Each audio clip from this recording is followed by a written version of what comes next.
It's Oonk Time. Let's start the show. Welkom beste kijkers bij Midden-Limburg op zondag met Johan en Carmen. We hebben 2 mooie onderwerpen voor jullie. We gaan zo meteen starten met Luus Blankenau, oftewel Art bij Luus. Zij opent een nieuwe expositie in het Roercenter in Roermond en gaat ons daar alles over vertellen. En vervolgens gaan we in gesprek met Journey Willems. Zij is wat je tegenwoordig zou noemen een slachtoffer van de toeslagenaffaire. Gelukkig heeft ze nu haar leven weer helemaal op de rit. Welkom bij Midden-Limburg op zondag. Ja, beste Luus. Ja, hoi. Voor de mensen die jou niet kennen, wie ben je? Nou, ik ben Luus Blankenau en ik schilder. Ik schilder en ik zing. Dat zijn de 2 bezigheden waar ik mijn leven mee vul. Mooi.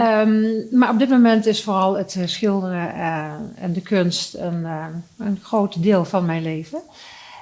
En plots zit ik hier in het Roercentrum. Ja, je bent in één keer onze buurvrouw geworden. Ja. En hiernaast, en dat viel ons gelijk op natuurlijk, heb je een enorm grote galerie in één keer. Ja.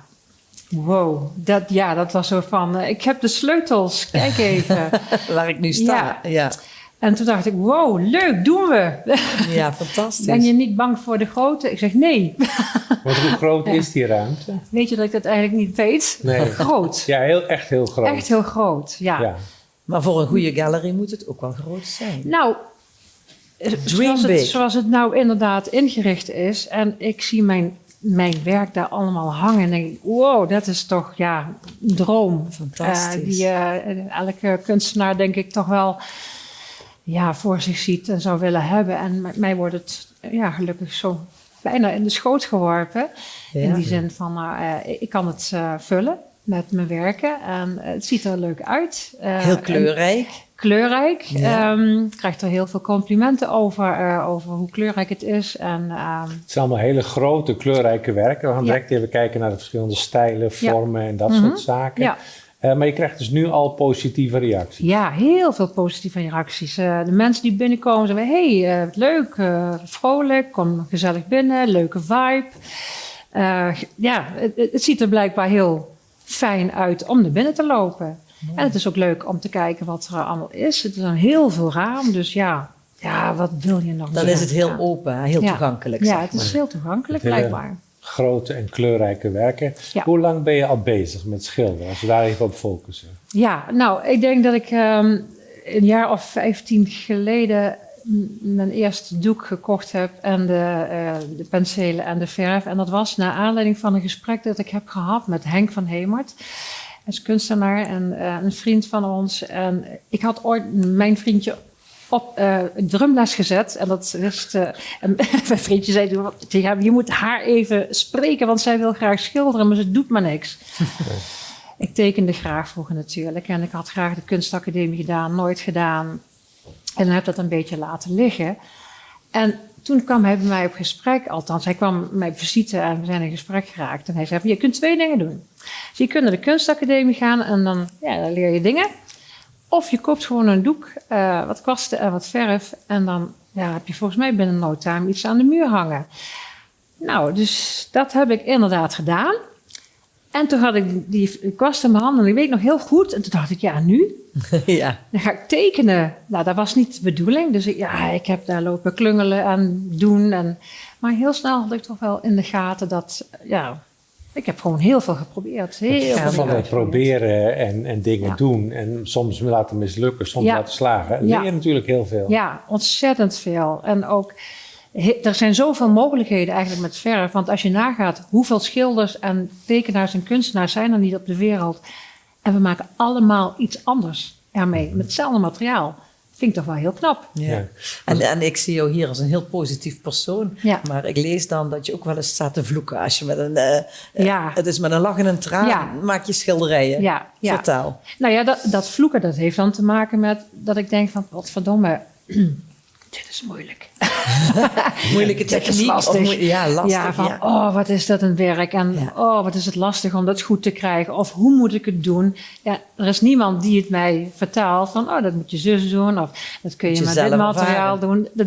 Dat leer ik dus zelf. Maar ik moet wel zeggen, gelukkig leven wij in het internet de periode. Ja. En de YouTube. Dus je kunt heel veel opzoeken. En daar kan ik ook heel veel van leren. Ja. Gelukkig zijn heel veel mensen ook bereid om te laten zien Hoe die hoe ze technieken het doen. zijn. Hè? Wat ze zelf al geleerd hebben eigenlijk. Ja, maar ook laten zien van nou, misschien kun je het zo doen. Of ik doe dit zo. En En het heeft natuurlijk ook te maken met hoe kritisch ben je op jezelf. Op je eigen werk. En dan natuurlijk, ja, dat komt er altijd bij kijken. Ja, zeker. Want ik denk van, nou, ik had dat grote doek wat ik nu heb hangen. Ik heb het nu af, zeg maar die Chinese dame. En daar had ik de eerste laag opgezet. En de bedoeling was om dan hier verder te schilderen. En als ik dan over aan het praten was met mensen die binnenkwamen. En Want in die galerie zit eigenlijk een werkruimte. Mensen kunnen jou in actie zien eigenlijk. Ja, dus de bedoeling. Ja. Maar omdat er ook zoveel mensen binnenkomen, want er komen echt veel mensen binnen. En dat is heel leuk. Ben ik ook heel veel aan het praten en heel veel aan het vertellen. En schilderen wordt soms best lastig. Okay. En toen vertelde je over dat doek. Ja, dus ik zeg van nou, dat doek heb ik de eerste lagen op zitten. En hij is nog lang niet klaar, want daar moet ik nog met olieverf over. En ik wil nog dit en ik wil nog dat. Oh, zeggen de mensen dan van ja, wat mij betreft is het af. Het is nu al mooi. Ja. Dus ja, het is inderdaad, ja, hoe kijk je er zelf naar en hoe wil je het afmaken natuurlijk en wat heb jij in je hoofd om het af te maken. Er zijn zoveel manieren om iets te schilderen. Ja. Als ik kijk door de werken door de tijd heen, dan zie je een aantal thema's terugkomen. Het thema wat ik dan maar even erotiek noem. Ja. Het thema geisjes en geishas en een thema spirit animals. Ja. Kun je die eens even toelichten? Ja, dat kan ik wel. Ik denk, alles komt eigenlijk vanuit ook mijn vorige werk. Ik was voorheen imago- en kleuradviseur. En ik gaf ook mensen, ik gaf workshops en korte opleidingjes in catwalk, het lopen, het zelfvertrouwen. Hoe kleed je je aan? Hoe kun je je beste jezelf verkopen?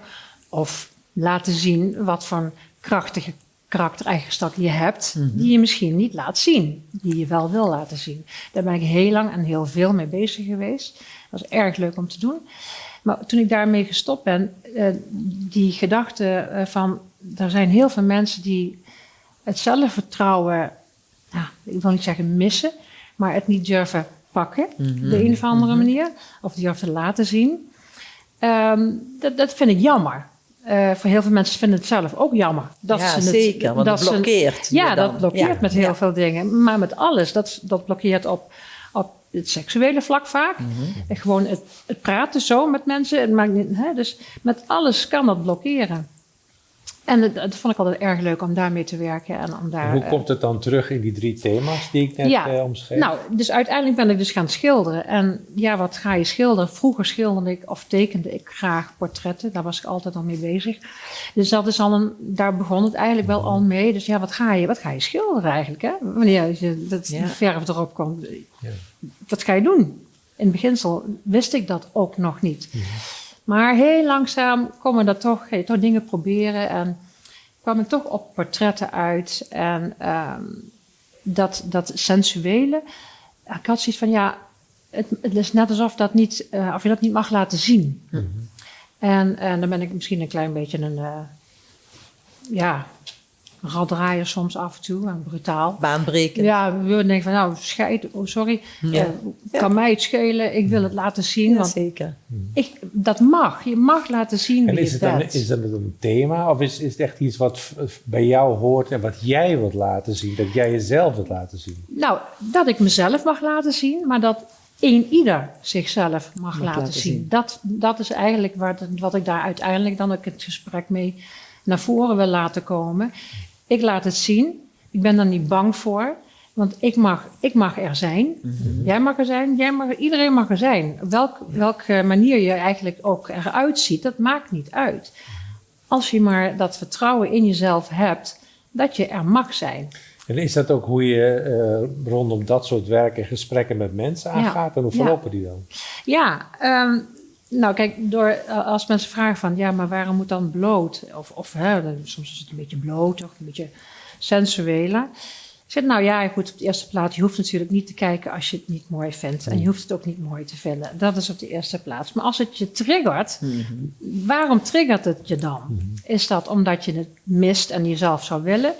Is het omdat je het vervelend vindt? Of wil je gewoon het gesprek aan? Of vind je het mooi? Of Of vind je misschien het juist herken je heel wel mooi? dingen dat je denkt, nou, fijn dat dat eens een keer in beeld gebracht is. Nou, exact. Dus dat gesprek, dat kan echt alle kanten op gaan. En merendeel hoor ik alleen maar positieve dingen daarover. Dus dat vind ik wel heel fijn. Ik heb wel eens een keer iemand gehad die naar me toe kwam. Die was ook boos dat ik dat zo liet zien. Ik zei, dat kan, dat mag. Voor die persoon was dat confronterend. Ja, dat was blijkbaar confronterend. En misschien was dat is ook wel een reden waarom ik het misschien wel ook wil laten zien. Juist. Het gesprek daarin aangaan van oké, maar het mag. Ja. Alles wat ik doe is omdat ik dat wil. Ja. Ik beslis dat. Een van de dingen is ook dat je wilt vrijheid, identiteit, diversiteit, veerkracht, gelijkwaardigheid. Allemaal mooie termen die je gebruikt op je site om jezelf te omschrijven. Ja. Die spirit animals, die passen daar natuurlijk prima bij. Ja, want we zijn allemaal een bepaald dier, denk ik altijd. Mm-hmm. De ene is meer een olifant. De ander is meer een tijger. De ander is meer een poes, een hond. Nou ja, we hebben allemaal wel bepaalde karaktereigenschappen van een bepaald dier. Vaak is dat, zie je ook, vind ik, als je een hond hebt. Hè, wat voor een karaktereigenschap. Ja, dat past vaak bij de eigenaar. Hè? Of andersom. Ik weet niet wie uitzoekt hoor. Misschien wel allebei. Ja, ik denk dat heel veel mensen het misschien ook te serieus nemen. Of zichzelf te serieus nemen. En dan denk ik, kan, dat mag. Maar stress en te serieus in het leven staan, vind ik jammer. Het is gif voor je lijf.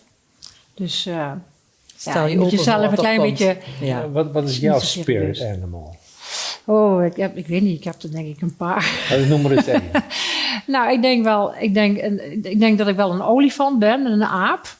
Ja, ook wel een aap. Ja, ook wel een aap, ja. Soms ijdel. Soms ben ik ook een acrobaat en een clown. Maar ik ben ook heel serieus en ik ben ook standvastig. Dus ik ben het van allebei wel wat.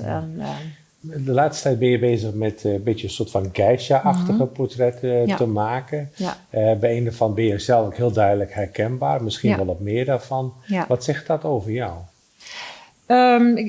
Wat het zegt over mij. Ik denk dat ik mezelf wel herken in een geisha. Heel toevallig, ik heb die film en dat boek al heel lang geleden een aantal keren gelezen en gezien. En onlangs heb ik het weer gekeken. En ik weet niet of jullie dat kennen, die film. Memoires van een geisha. Ja. Van de echte geisha waarvan zeg maar, de verhalen komen, die is oké met het boek. Behalve dan dat het verhaal iets te seksueel van die kant bekeken werd. Dus daar was ze het niet helemaal mee eens. Het is commerciëler gemaakt dan dat het eigenlijk was. Ja, precies, ja. En ik vind de geisha dus eigenlijk, dat zijn we allemaal een beetje. We zijn goed opgeleid. We kunnen naar school, we krijgen geleerd in dans. Zij krijgt echt heel veel en een hele lange opleiding in dans, in zang, in een muziekinstrument bespelen en het entertainen. Ik zelf zie me eigenlijk ook een klein beetje als zo'n figuur. Ja, ik zing, ik heb gepresenteerd, ik heb... Creatief. Dus op die manier zie ik mezelf wel een klein beetje als een geisha. Ik vind haar gewoon als geheel heel mooi in de harmonie. Haar haren, haar sieraden, de kimono's, de kleuren. En dan kun je aan de ene kant zeggen, Witte Masker zorgt ervoor dat ze dus eigenlijk niet zegt wat ze denkt en wat ze voelt. Wat ik eigenlijk triest vind. Maar zij laat ook zien hoe sterk en krachtig ze kan zijn door te zijn wie zij is. Ja. Dus aan de ene kant is het superkrachtig. En aan de andere kant vind ik het soms ook wel wat... Ja, dat zie ik ons als de hele society een klein beetje in die geisha. We kunnen eigenlijk niet meer echt zeggen wat we denken, zonder dat er gelijk de zweep overheen van... Zo'n geisha had natuurlijk inderdaad een hele brede opleiding, maar een zeer gedisciplineerde leven en opleiding. Ja. Om dat te kunnen of te mogen doen eigenlijk in die sterk hiërarchische samenleving. Ja, het is wel mooi dat het je inspireert in je werk. Dat is inderdaad een hele grote inspiratie. Ik heb ze ook op mijn lijf getatoeëerd. Dat had ik al. Ik weet niet, vroeger heb ik ook wel eens geishas eerder al... ik weet niet, misschien ben ik ooit geisha geweest. Wie weet. Geen idee. Okay. Mooi. Even naar je tentoonstelling. Hè? Ja. Hoe lang is de tentoonstelling hier nou te zien? Nou, ik mag er volgens mij een maand of 2, 3 zitten. Ja. Misschien wel langer, wie zal het zeggen. Dit is gekomen namelijk in samenwerking met de gemeente. En Gino Franke, die heel erg sterk bezig is met de maakplaats. Om ruimte te creëren voor heel veel kunstenaars rond en omstreken. Zodat zij hun werk kunnen laten zien. En dan met name in leegstand. Want ja, leegstand is natuurlijk killing voor een stad. En ja, ik vind het geweldig waar hij mee bezig is om dat voor elkaar te krijgen. Om de gemeente mee te krijgen, een makelaar mee te krijgen. Of de eigenaar van zo'n pand mee te krijgen. Om daar iemand in te zetten voor een tijdje. Zodat er voor iedereen iets te zien is. Er is iets leuks om naar te kijken. De kunstenaar kan zich laten zien. Ja, nou zit ik er toevallig in mijn eentje in. En Jos heeft ook een aantal hele leuke beeldjes daar neergezet. Ben je er iedere dag? Nou, ik ben er niet iedere dag. Ik had eigenlijk vandaag willen zijn, maar ook het weer heeft mij vandaag echt tegengehouden om overal naartoe te gaan. Want ik ben een angsthaas wat dat betreft met autorijden en sneeuw en ijs. Maar in principe ben ik van elke woensdag tot en met zondagmiddag 12 tot 5 aanwezig. Ja. Want als we even naar de toekomst kijken. Afgelopen jaar heb je op de Europe Art Fair gestaan in het MEC in Maastricht en op de BIAF in Antwerpen. Ja. Het gaat aan alle kanten heel goed. Hoe ziet de toekomst er voor jou uit? Kun je daar nog kort iets over zeggen? Nou, hoe die eruit gaat zien, dat weet ik niet. Maar ik denk altijd dat hoe de energie die je ergens instopt, moet ergens ook weer eruit komen. Dat is nou eenmaal volgens mij zoals het werkt. Ik denk dat de energie die ik er tot nu toe ook ingestopt heb en heb laten zien wat ik wil of kan, zorgt er ook voor dat ik hier mag zitten. Dus wie zal het zeggen wat er nog allemaal gaat gebeuren aankomend jaar. In ieder geval in volgende maand is dat, 7 en 8 februari ben ik op de Art Eindhoven ook aanwezig.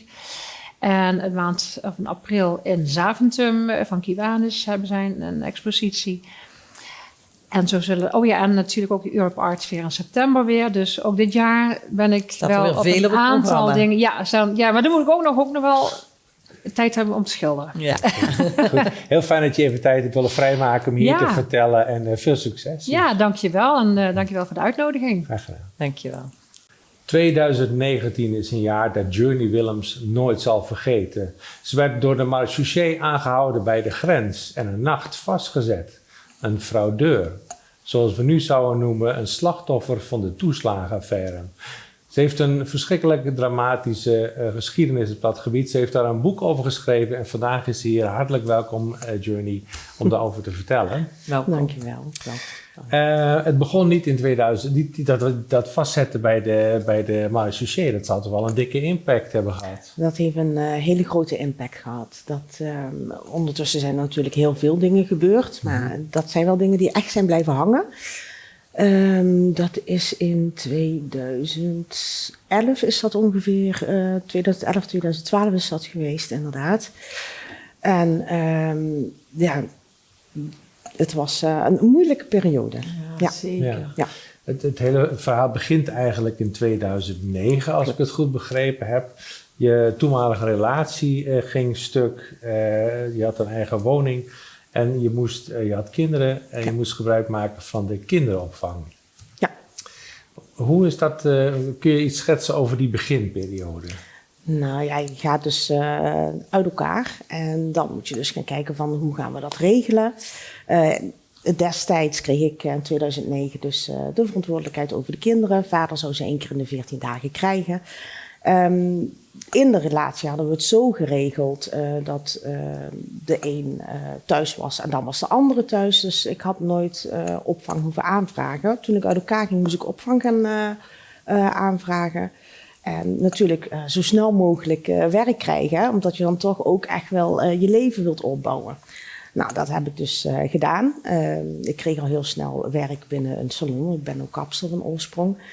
En toen gingen de kindjes naar de opvang. En ja, daar is het eigenlijk al meteen het eerste jaar is dat misgegaan. Ja. Kun je vertellen wat er dan precies misging? Eind 2010 kreeg ik een brief Dat ik eigenlijk geen recht had op kinderopvangtoeslag of dat er iets niet klopte met de uren. Die klopte niet en daarin moest ik dan een bedrag gaan terugbetalen. Ik werkte destijds fulltime. Nou, toen had ik zoiets van oké, dan betalen we netjes dat bedrag. Niet over nagedacht en eigenlijk weer door met ons leven. Maar daarna, eind 2010 ongeveer, dus dat was eigenlijk begin 2010, eind 2010 kwam er weer een brief van de Belastingdienst met een vrij hoog bedrag. En daar schrok ik nogal van. Ik denk, dat klopt niet, want ik heb alles netjes doorgegeven. Hoe kan het nou zijn dat ik dit moet gaan terugbetalen? Dan ga je natuurlijk eerst bellen. En dan wordt het kastje muur.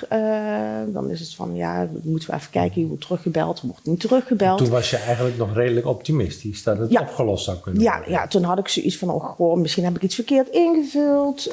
Misschien is het zo dat er daar een fout is gemaakt. Eigenlijk geen idee wat er aan de hand was. Dus ik had zoiets van, oké, dan leg ik dat even op de plank. En we gaan ook weer door met het leven natuurlijk. Want die kinderen waren toen nog klein, dus die hebben dan ontzettend veel zorg nodig. Hè? Daar ben je mee bezig. Je werkt 40 uur. Ja. Dus dat gaat allemaal door. En tussendoor had ik zoiets van, er klopt iets niet, zit me niet lekker. Maar eventjes aan de kant gelegd. En vanuit daar is het eigenlijk heel snel een sneeuwbal geworden, vanaf 2011.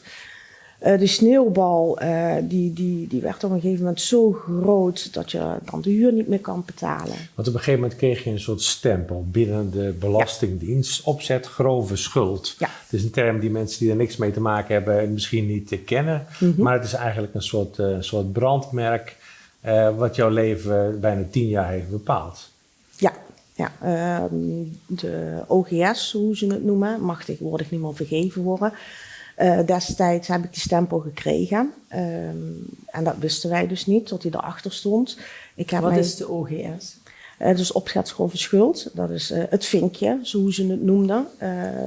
Zo ze het in de media wel vaker aantonen. Ze zeiden eigenlijk, je hebt iets fout gedaan. Ja, dus je wordt dan eigenlijk als fraudeur bestempeld. Ja. Dus OGS, opzet grove schuld zegt het al. Je zal ergens een fout hebben gemaakt. En vanuit daar was het dus destijds zo dat je dan het hele jaar moest gaan terugbetalen. En dan moest jij dus eerst gaan bewijzen dat dat dan niet zo was.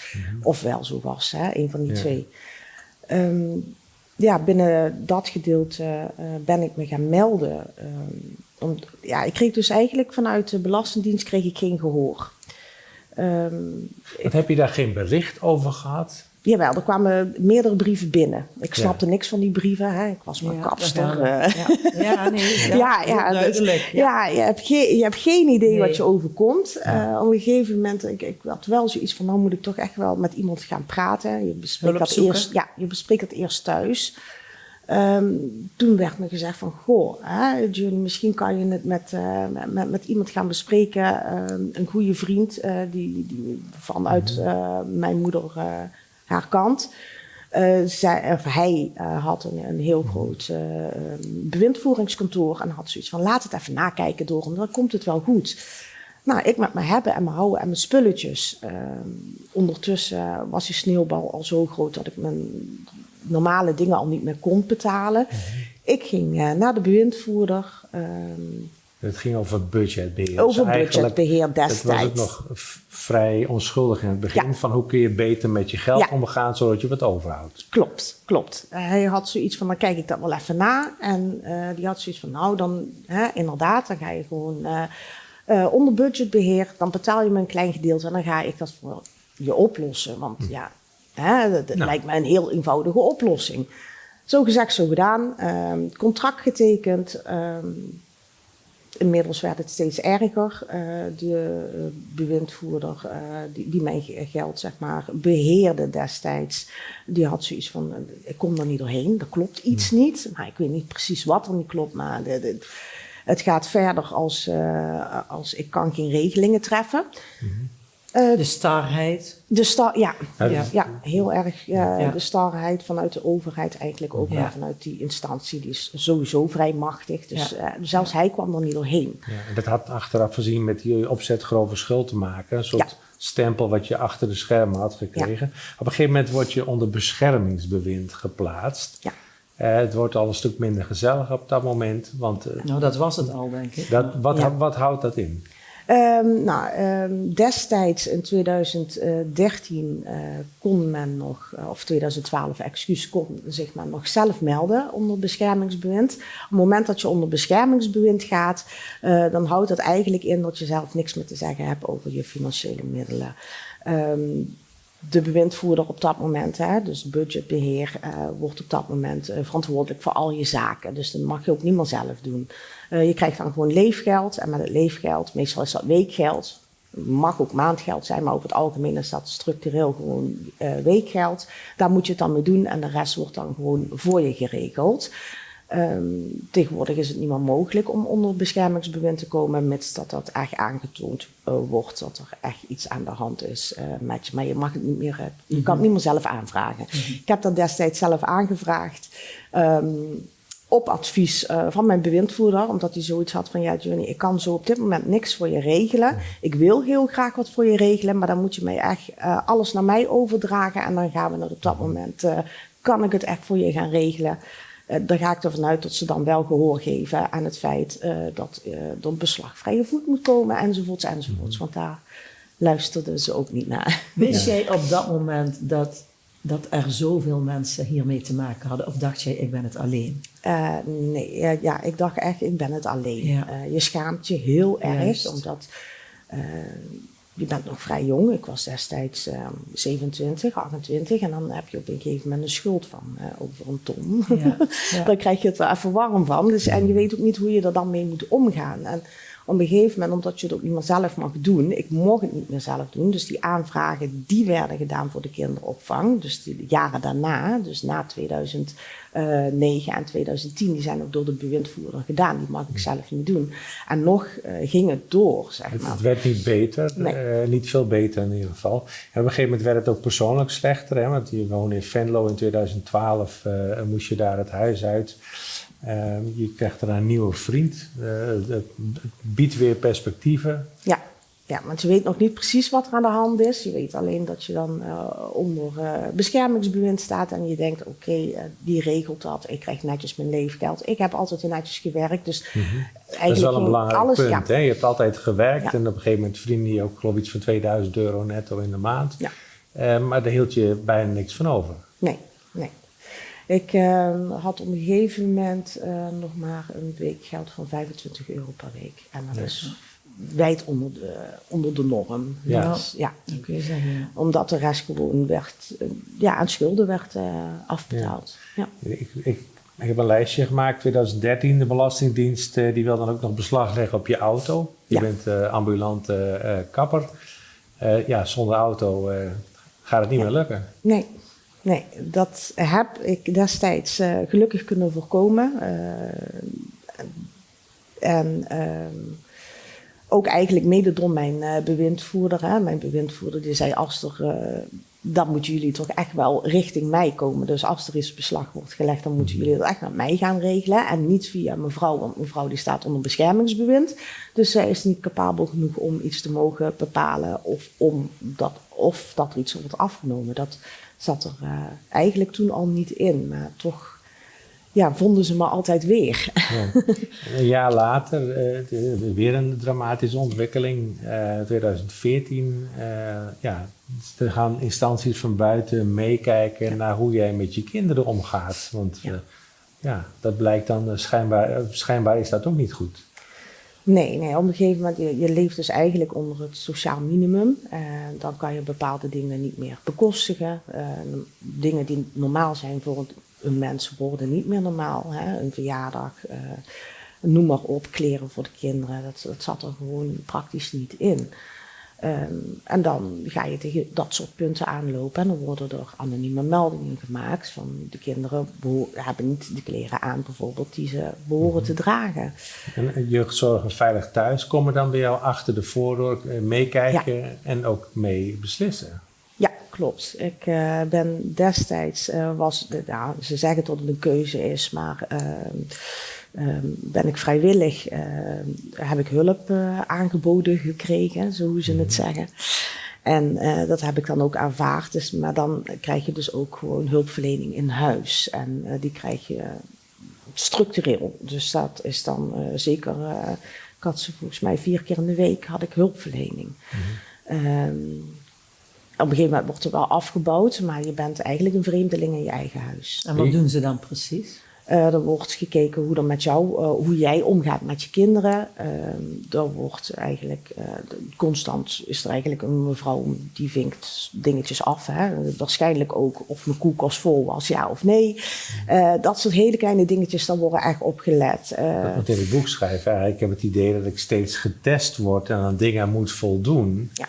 Ik kan niet gewoon op de best mogelijke manier een moeder zijn, maar je liep echt op eieren. Ja, en je bent een vreemde in je eigen huis. Er komen constant evaluaties. Dus je krijgt ook zeker 1 keer in de week wordt er met jou geëvalueerd van oké, waar staan we nu en wat kan beter. Overigens ligt dat er wel aan in welke gemeente dat je zit. Iedere gemeente heeft zijn eigen aanpak. Vind ik wel even heel belangrijk. Ja. En de gemeente waar ik destijds in zat, werkte met 1 gezin, 1 plan. En als je op dat moment niet de regeltjes en de wetgeving weet, dus altijd heel belangrijk om jezelf regisseur te maken. Ik had geen idee waar ik instapte. Ik wist de wetgeving en de regelgeving niet. Dus dan wordt eigenlijk al een hulpverlener regisseur over jou. Je zat toen in Landgraaf, klopt. Ja. Ja, het is een heel ingewikkeld verhaal. Ik heb echt wat dingen moeten opschrijven om er wijs uit te worden. Het is ook een heel heftig verhaal. Op een gegeven moment krijg je dan toch wel hulp van de voedselbank en de kledingbank. En ik ga een beetje snel door de tijd. Je gaat terug naar Venlo, want daar ligt toch je hart.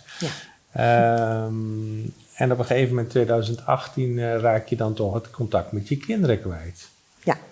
Ja, het was in 2018 erop of eronder. En op dat moment wist de bewindvoerder en ik dat de Belastingdienst wilde gaan innen. Dat is als je zeg maar een schuld zeg maar, bevriest. Na 2 jaar kan die weer gaan lopen, maar dan zou je dus eigenlijk zeg maar juridisch moeten gaan aantonen dat die schuld, dat je die niet hebt gemaakt. Nou, dat gingen we verliezen, dus we wisten gewoon dat er wederom een beslaglegging zou komen. Die beslaglegging die kon ik niet nog een keer aan en dat wilde ik mijn kinderen besparen. Heel grof gezegd heb ik daar echt voor gekozen om, dat noemen ze tegenwoordig een vrijwillige uithuisplaatsing, om mijn kinderen bij de vader op de stoep te zetten. Ja.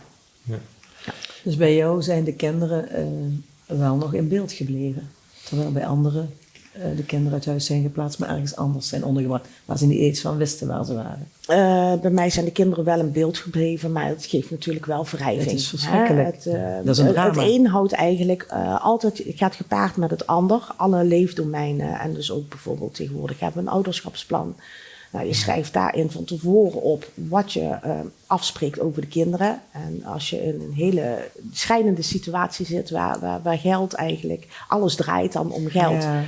Dan kan je afspraken in het ouderschapsplan niet nakomen. Dus er waren altijd wrijvingen. En ben ik ook eigenlijk het contact verloren 2 jaar. Want je gaf er eigenlijk aan dat het een hele alledaagse reden had. Benzine was gewoon te duur om op en neer te rijden. En dat is ook mede de oorzaak dat je je kinderen toen niet zag. Of heel weinig zag. Klopt, inderdaad. Dat waren een van de redenen. Hè. De meest normale dingen wordt eigenlijk niet meer normaal, laat ik het zo zeggen. Wat ga je kinderen te eten geven als je ze hebt? Ik woonde destijds anti-kraak.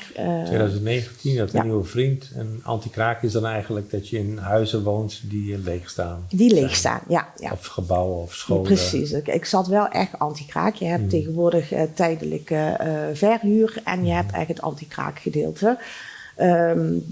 En dan is het nog maar de vraag hoe lang blijf je ergens zitten. En als jij niet goed je best doet, dan krijg je niks nieuws. Krijg je geen nieuw pand. Hè? Want zo werken we. En als jij gewoon goed het pand beheert, noemen ze dat, dan heb jij een grotere kans dat jij, als je dan eruit moet, dat je dan weer een nieuw pand krijgt. Maar waar dat is en wanneer dat is altijd heel spannend. Maar op die manier heb je op heel veel plekken in Limburg gewoond. Ja. Maar de onzekerheid die moet dagelijks gigantisch zijn geweest. En de stress ook, denk ik. Ja, de stress was meestal onuithoudbaar. En als we gaan kijken, het was een hele angstige periode. Omdat geen dag is zeker. Je kan, ieder moment kan je uit huis gezet worden. Ieder moment moet je dan weer in conclaaf met degene waar je kinderen zijn op dat moment.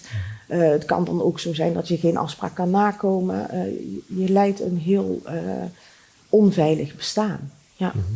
Dan komen we in 2019, hè? Dan ben je bij de grens aangehouden en vastgezet. Maar dat is ook het jaar waarin je een zaak tegen de Belastingdienst aanspant. Klopt.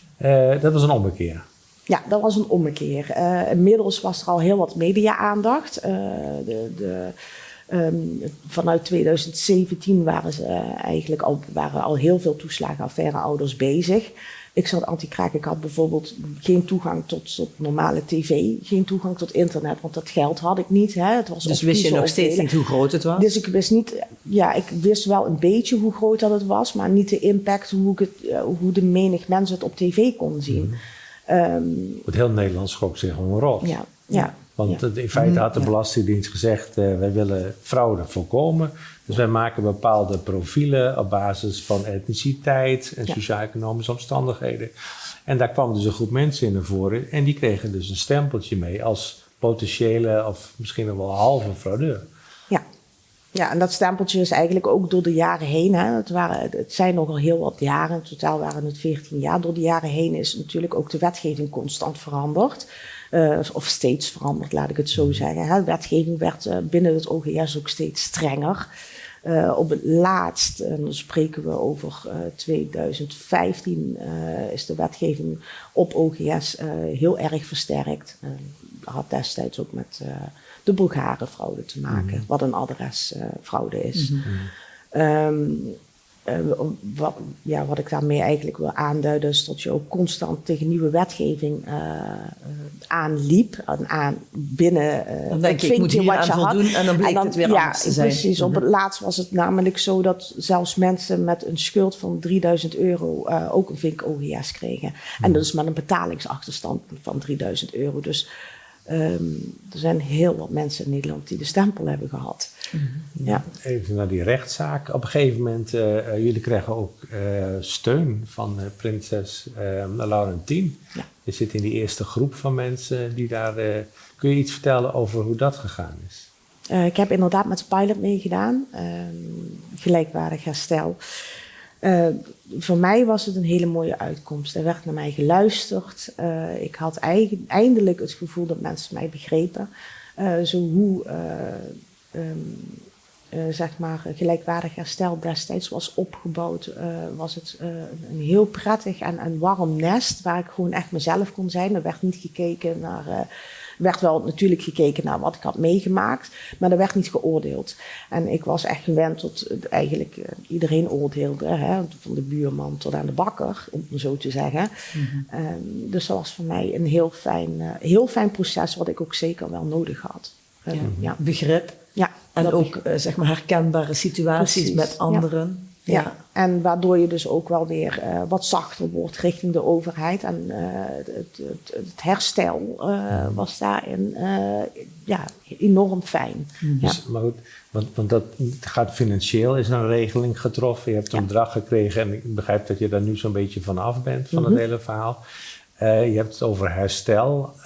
Als je zo lang in zo'n psychische nachtmerrie zit, dat is natuurlijk niet iets wat je van de ene op de andere dag achterlaat, ook al is de bankrekening aangevuld. Nee, het is tot nu toe, iedere dag is een nieuwe dag en iedere dag is opnieuw een struggle. En ik merk heel erg dat ik de hele maatschappij nodig heb voor herstel te kunnen ervaren. Ja. Die onzekerheid. Ja, je bent heel snel onzeker. Juist. En je durft bepaalde dingen hou je verre van mensen. Het vertrouwen is weg. Ja, het vertrouwen in de mens is weg. Je verhaal delen was een heel groot deel van mijn herstel. Ook omdat ik natuurlijk heel nauw met mensen omga. Ik ben ambulante kapster en binnen dat gedeelte wil ik natuurlijk ook zo eerlijk mogelijk met mijn klanten omgaan.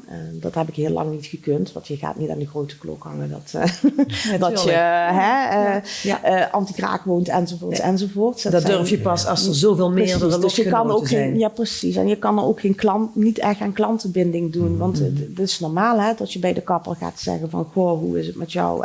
En vice versa. Ja, dus zo'n alledaags gesprekje bij de kapper, dat was al lastig. Dat was al om mijn werk te kunnen doen, was destijds al heel lastig. Want als mensen mij bijvoorbeeld vroegen van, heb je kinderen? Ja, hoe ga je uitleggen dat de kinderen niet bij jou wonen? En er komen zoveel vragen. Dus je gaat daar heel snel anders mee om. En hoe ik nu in het leven sta, eigenlijk ook ieder klant die ik nou doe, die weet ook wel waar ik vandaan kom en wat ik heb meegemaakt. Dat is heel belangrijk voor mij. In 21 heb je een woning in Roermond gekregen. Ja. Je bent heel enthousiast over de gemeente Roermond en hoe ze je geholpen hebben. Ja. En onlangs heb je dit boek uitgebracht. De scheuren waar het licht doorheen valt. Dat doet me denken aan Leonard Cohen. There's a crack in everything, that's how the light gets in. Het is een indrukwekkend boek. Je hebt besloten om dat niet alleen met je klanten te delen, maar met de hele wereld. Ja. Waarom heb je daarvoor gekozen? Omdat men niet mag vergeten wat er is gebeurd. Omdat ik zoiets heb van, tot nu toe was er altijd maar een eenzijdig verhaal en hele korte verhalen. En er zijn natuurlijk verschillende vormen van verhalen. Hè? Mijn kinderen hebben een ander verhaal als ik. Mijn ex-partners hebben een ander verhaal. En het was gewoon echt tijd om ook mijn kant van het verhaal naar buiten te brengen. Waardoor ik ook gewoon mijzelf kan zijn. Dat was mijn voornaamste reden. Ik mag weer gezien worden. Mm-hmm. Waar we het net over gehad hebben. Het vorige thema natuurlijk. En ik own het gewoon. Ik ben Journey. Ik ben Journey Wilms. Ik ben dit kapster. Hoort bij jou. Het is gebeurd. Dit ben ik. En het is een deel van mij. Mm-hmm. En het is niet meer iets om je voor te schamen. Nee. Maar het mag natuurlijk ook wel van nalatenschap. En dat is wel ook wel echt een dingetje. Zodat mijn kinderen later en mijn kleinkinderen eventueel ook weten van wie was moeder wat en wie was oma. Ja. Want dat zijn dingen die je niet met je kinderen bespreekt natuurlijk. Want die naam slachtoffer, dat is één ding, maar dat is voorbij. Je bent nu gewoon ambulant ondernemer en je doet van alles. En je bent schrijver van dit boek. Waar kunnen mensen dit boek kopen als ze interesse hebben? Het boek is te koop op mijn website, journsworld.nl. En daar zijn verschillende versies. Dat is wel allemaal één boek. We hebben een softcover en een hardcover. Dus daar is mijn boek te koop. Ja. Okay. Hoe is het nu met jouw kinderen? Met kinderen gaat het prima. We hebben contact. Ze groeien op. Ik heb natuurlijk een heel groot deel gemist van mijn kinderen. De oudste is al volwassen. En dat zijn dingen die krijg je niet meer terug. Maar dat betekent niet dat we niet aan herstel kunnen werken. Dat is heel belangrijk. Ieder verkocht boek, en nog heel eventjes tussendoor, daar gaat €10 naar de PSU dagen. Ik heb op dinsdag en op woensdag knip ik tegen armoede. En tegen eenzaamheid. Dus dat zijn wel twee dingen die ik wel heb geleerd in mijn leven. Die onverdraagzaam zijn. Hè? Dus wat echt bepalend kan zijn voor een mens. En ik dacht, daar moet ik iets mee. En dat probeer ik op de dinsdag en de woensdag probeer ik daar aan mensen te ondersteunen. Met een knipbeurt, maar ook wel met het nauwe contact wat je dan met mensen opbouwt. Hè? Als je thuis komt bij mensen voor te knippen. En dan voel je hoe belangrijk dat is. Ja, precies. Ja. Dat is ontzettend belangrijk. Heel veel respect daarvoor. Dank je. Sowieso heel dapper voor je verhaal. Dat je het bent komen vertellen. Ja. En echt ongelooflijk veel respect. Oké, dankjewel voor je komst. Dank je wel. Dit was Midden-Limburg op zondag, mensen. Dank voor het kijken. Dank aan onze gasten in de studio. En zoals Johan altijd zegt... Tot volgende week. Deze uitzending wordt mede mogelijk gemaakt door Kampeerwinkel Roermond en EuroPC Roermond.